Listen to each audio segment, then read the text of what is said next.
ನಾನು ಕಾಂತರಾಜ್ ಅವರ ಅಧ್ಯಕ್ಷತೆಯಲ್ಲಿ ಈ ಸಾಮಾಜಿಕ ಶೈಕ್ಷಣಿಕ ಸರ್ವೆ ಮಾಡಬೇಕು ಅಂತೇಳಿ ವಹಿಸಿದ್ದೆ. ಅವರು ಸರ್ವೆ ಮಾಡಿ 2015 ಅದರಿಂದ 10 ವರ್ಷ ಆಗಿಬಿಟ್ಟದೆ ಅಂತೇಳಿ ಅದನ್ನು ನಾವು ಕನ್ಸಿಡರ್ ಮಾಡೋಕ್ಕಾಗಲಿಲ್ಲ.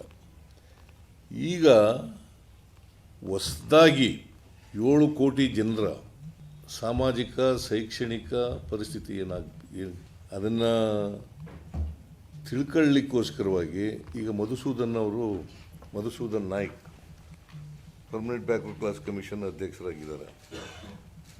ಇವರೆಲ್ಲ ಮೆಂಬರ್ಗಳಾಗಿದ್ದಾರೆ. ಇದನ್ನು ಇವ್ರಿಗೆ ಆ ಜವಾಬ್ದಾರಿ ಕೊಟ್ಟಿದ್ದೀವಿ. ಮತ್ತು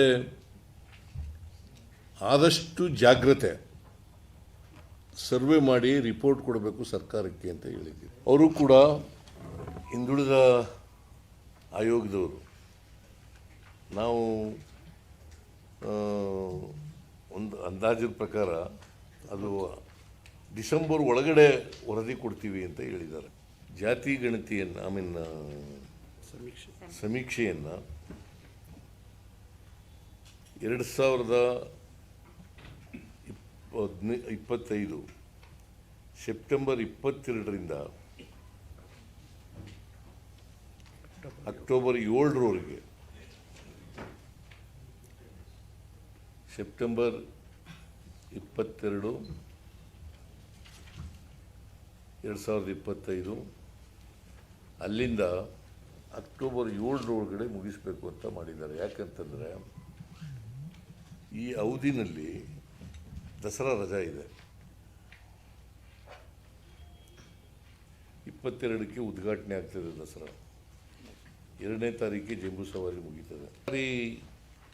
ಶಾಲೆಯಲ್ಲಿರ್ತಕ್ಕಂಥ ಟೀಚರ್ಸ್ಗಳು, ಉಪಾಧ್ಯಾಯರುಗಳು ಅವರನ್ನು ಸರ್ವೆಗೆ ಬಳಸ್ಕೊಳ್ತಕ್ಕಂಥದ್ದು ಸುಮಾರು 1,60,60,000 ಅಲ್ಲ,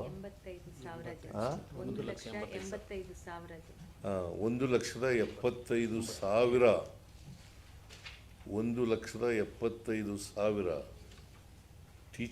ಉಪಾಧ್ಯಾಯರುಗಳನ್ನು ಈ ಕೆಲಸಕ್ಕೆ ನೇಮಕ ಮಾಡ್ಕೊತಾ ಇದ್ದೀವಿ. ಅವರಿಗೆ ವಿಶೇಷ 20,000 ತನಕ ಬರ್ತದೆ ಸರ್. ಸುಮಾರು 20,000 ರೂಪಾಯಿನವರೆಗೂ ಕೂಡ ಕೊಡ್ತೀವಿ ಅಂತ ಹೇಳಿ ಮಾಡ್ತಾ ಇದ್ದೀವಿ. ಇದೇ ಜಾಸ್ತಿ ಆಗ್ತಾ ಇರ್ತಕ್ಕಂಥದ್ದು. 20,000 ಮಾಡ್ತಾ ಇದ್ದೀವಲ್ಲ, 1,75,000 ಟೀಚರ್ಸ್ಗಳಿಗೆ